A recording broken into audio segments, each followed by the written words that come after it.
بسم الله الرحمن الرحيم. عن أبي أيوب الأنصاري رضي الله تعالى عنه قال: جاء رجل إلى النبي صلى الله عليه وسلم فقال: عزني وأوجز. فقال: إذا قمت في صلاتك فصل صلاة مودع ولا تكلم بكلام تعذر منه غدا واجمع الياس مما في أيدي الناس. رواه أحمد أو كما قال عليه الصلاة والسلام.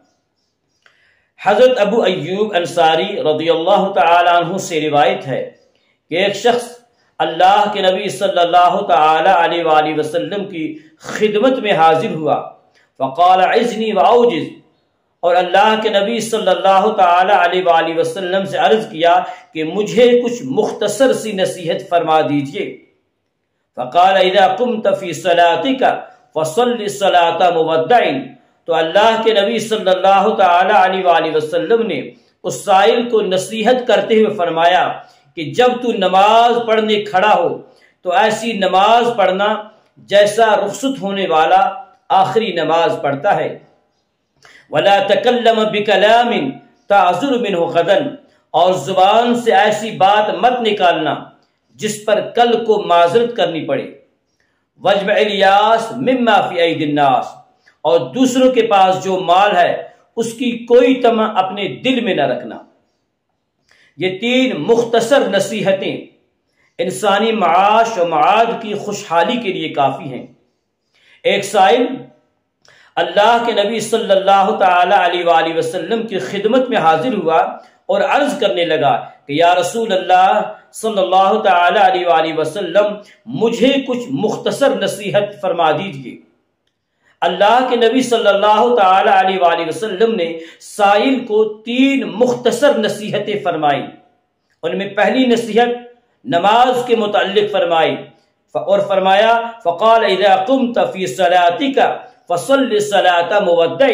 کہ جب تو نماز پڑھنے کھڑا ہو تو ایسی نماز پڑھنا جیسا رخصت ہونے والا اپنی زندگی کی آخری نماز پڑھتا ہے.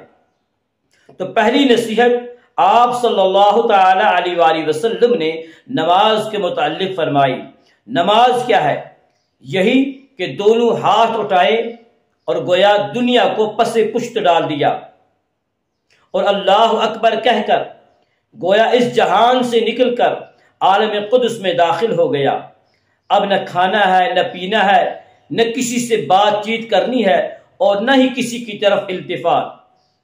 نمازی کو دیکھو تو سر تا پا ادب ہی ادب نظر آتا ہے. کھڑا ہے تو ہمتن گوش کسی سے مناجات میں منہمک ہے. کبھی رکوع میں جھکتا ہے تو کبھی سجدے میں جا پڑتا ہے اور کچھ دیر کے لیے کسی کی ایسی تسبیح و تقدیس میں مشغول ہے کہ اس کی نظروں میں گویا کوئی دوسرا ہے ہی نہیں. اسی محویت سے گزر کر بادب دو زانو بیٹھ جاتا ہے اور تھوڑی دیر کے بعد اپنے دائیں بائیں والوں کو اس طرح السلام علیکم کہتا ہے جیسا کہ کسی دوسرے عالم سے ابھی اس جہان میں آیا ہے. نماز کیا ہے؟ عین اقامت کی حالت میں ایک عجیب سفر ہے. کتنا طویل ہے اور کتنا مختصر ہے. طویل تو اتنا ہے کہ عالم اسفل سے عالم بالا،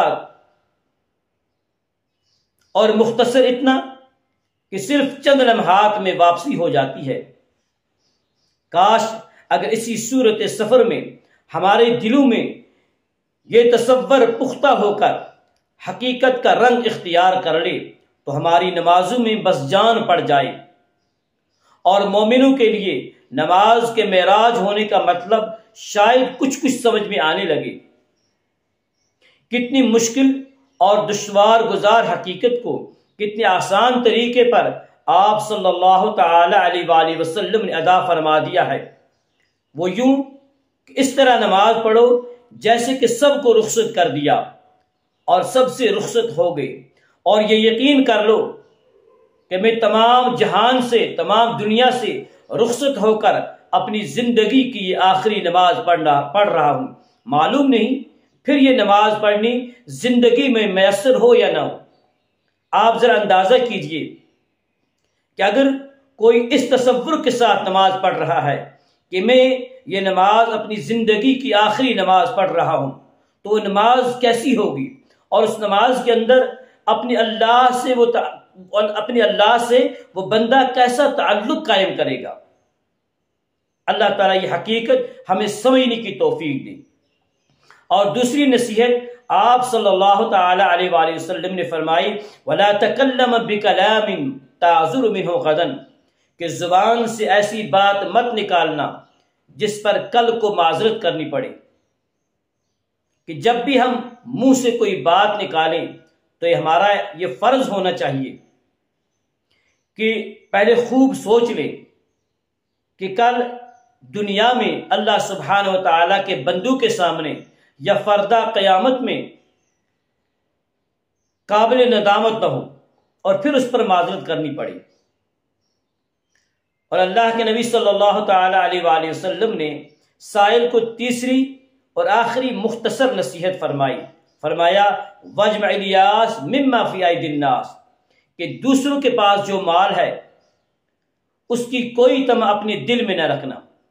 انسان کی فطرت میں یہ بات داخل ہے کہ وہ دوسروں کی مال کی طرف تکا کرتا ہے، خود چاہے امیر ہی کیوں نہ ہو، خود چاہے غنی ہی کیوں نہ ہو، جس کا نتیجہ یہ ہوتا ہے کہ اس کے نفس میں ہمیشہ کے لیے فقر کی خصلت پیدا ہو جاتی ہے، اور دوسری طرف اس بری خصلت کی وجہ سے دوسروں سے اس کے قلب میں عداوت پیدا ہو جاتی ہے،